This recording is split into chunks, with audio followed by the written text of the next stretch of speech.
Hey everybody, my name is Brianna Lentz. Welcome back to my YouTube channel. Today I'm going to be teaching you how to finish your large cross stitch into a fully finished large cross stitch pillow. From beginning to end, this is for an absolute beginner. So let's get into today's video.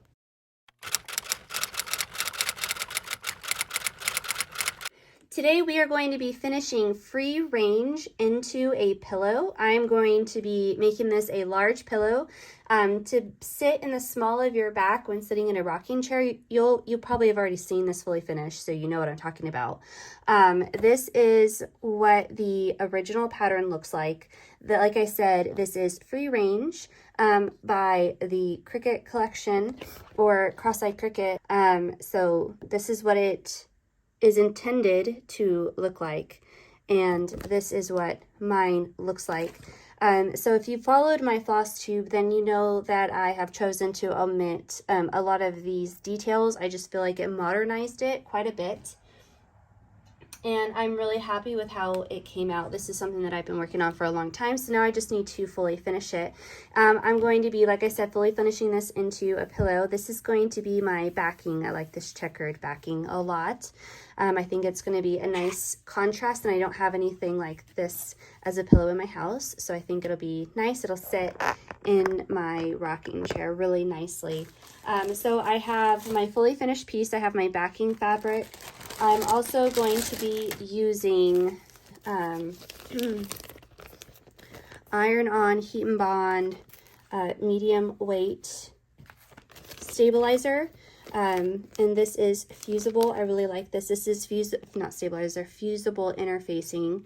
And basically this, once I get all the wrinkles out of this, I'm just going to fuse this to the back of my work, just secure everything, give it a little bit of stabilization, right? And it also just secures my stitches. And lastly, I will be stuffing my pillow with polyfill. Okay, so the first thing that I'm going to do is I'm going to iron this as well as I can to get all of the wrinkles out. For some reason, I am just not great at ironing like everybody else on the planet. It's all DMC, like I could, give this a rinse, but I'm not going to do that. It's going to be fine. Over time, the wrinkles will come out too. And then I'm going to iron this as well. And then I am going to kind of figure out the dimensions that I want for this. I'm thinking that I'll probably go about 2 inches all the way around. And then once it's maybe 2 1/4 inches all the way around. And then once I sew this with a 1/4 inch seam allowance, it'll be about 2 inches all the way around as a pillow, and that'll be a nice size. So I'm going to go ahead and do that. So I'm going to go ahead and take this over to my ironing board and try to get these wrinkles out with some steam.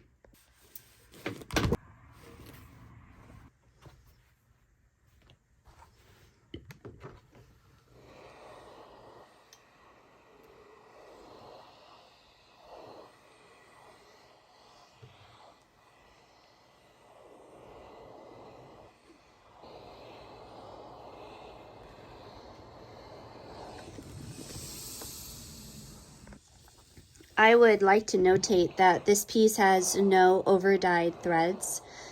These are all DMC, so I'm using quite an intense amount of steam on this, and I am not worried about any of my colors bleeding.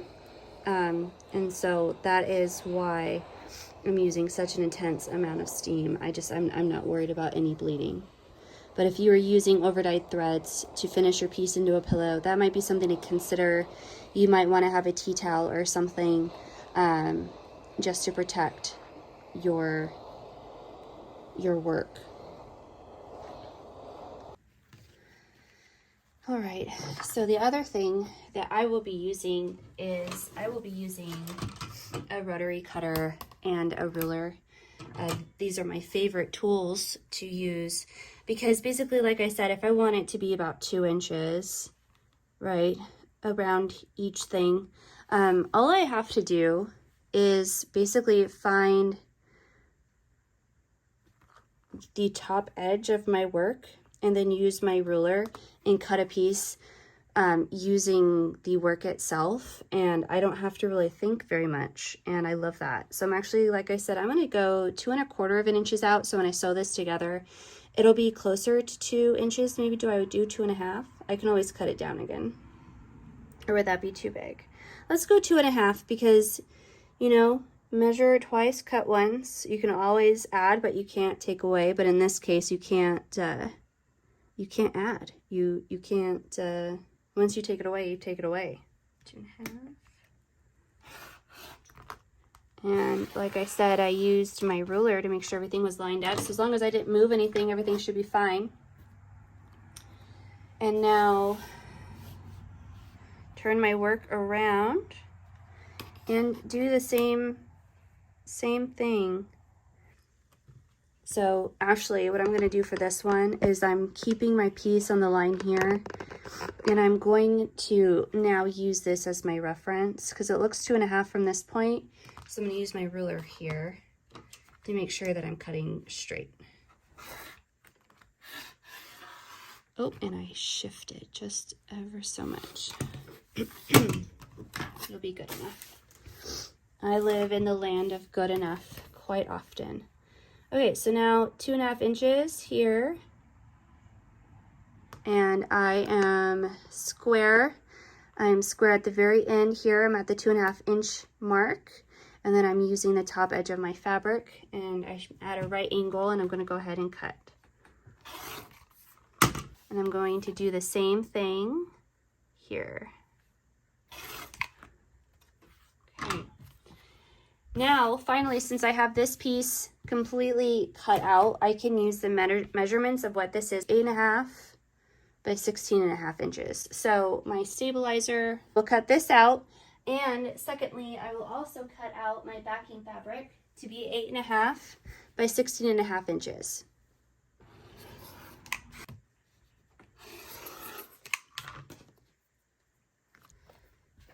So once you've ironed your interfacing on, you might have a little bit extra on the sides, and that's totally fine. Just go over and cut your excess off. So if you don't cut your excess interfacing off, or stabilizer, then when you go to sew it, you're not actually sewing your dimensions that you have intended for your fabric. You've altered your dimensions that you're sewing with. So for really clean work, this extra step is worth taking. So now we are ready to actually sew this together. This is the simple part.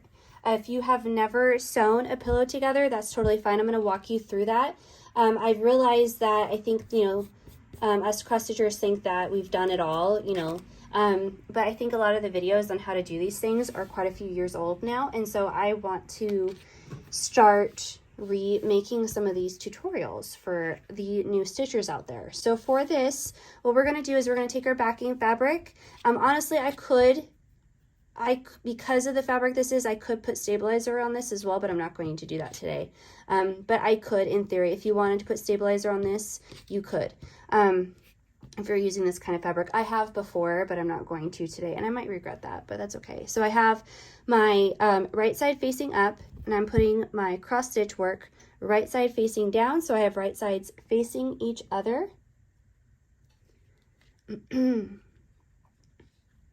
And my backing piece is a little bit bigger than my top piece, but that's fine because I'm going to be stitching using this piece of fabric as my guide. So I can cut off the axis when I'm done. Now I'm going to go get my pins for this. Let's see if my pins are strong enough for this. Yeah, they are. I prefer pins versus clips. I do use clips, but I prefer pins. I'm sorry if I'm talking too close to the microphone. That's just because I feel like it really does not go anywhere with clips. They do move. I use clips a lot in my sewing at different times, but for when I don't have to, I don't mind using pins. And I never put my pins oriented the right way as to when I'm sewing, so I don't even try anymore. The one thing for this is we are going to be starting and stopping back and forth a couple of times, and then we are going to be sewing all the way around, leaving about a 4-inch opening on the bottom.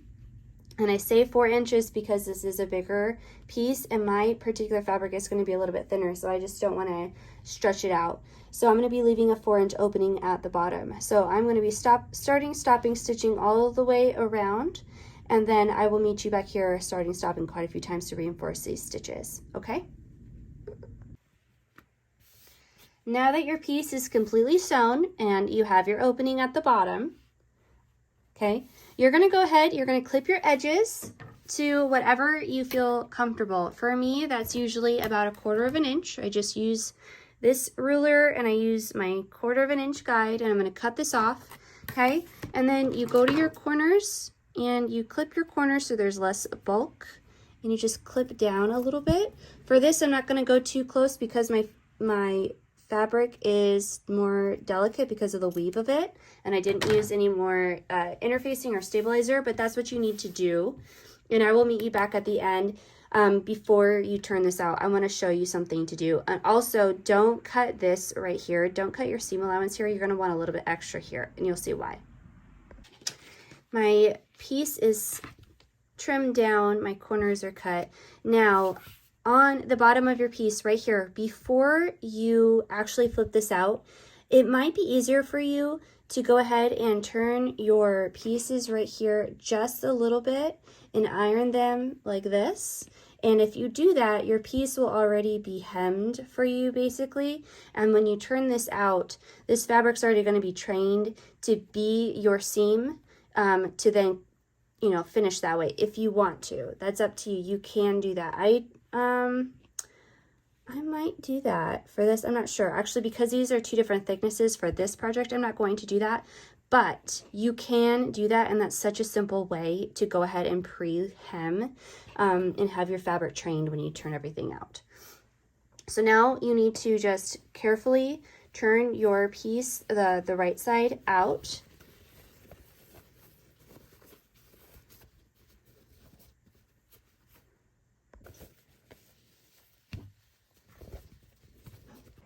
Pokey stick, if you have a pokey stick, use that to carefully poke out your corners,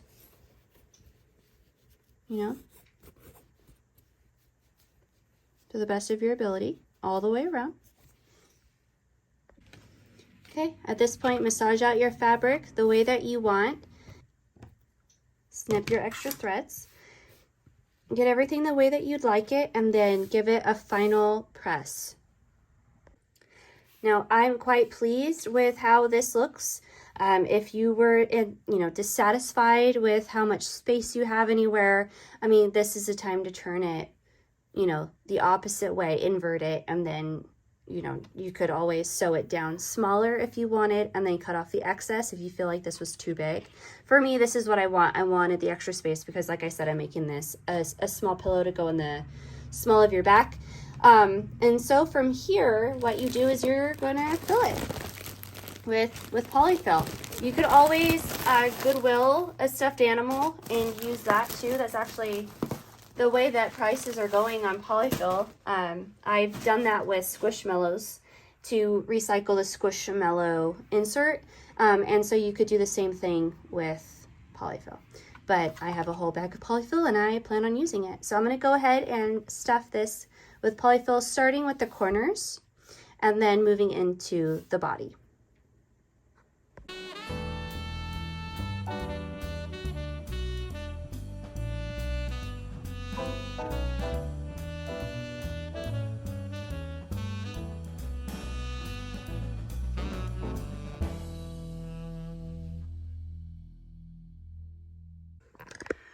Once you have your pillow stuffed to the, to what you want, I actually don't normally stuff my pillows this abrasively, but I'm going to be using it a lot, so I feel like it's going to, get kind of smushed down pretty quick. Then you can close up your work either with your sewing machine, or you can use the cleanest stitch, which would be a ladder stitch. I use a whip stitch. A lot of people tell me I should be using a ladder stitch, but a whip stitch works just fine. And then you are done. And then you are done with your work.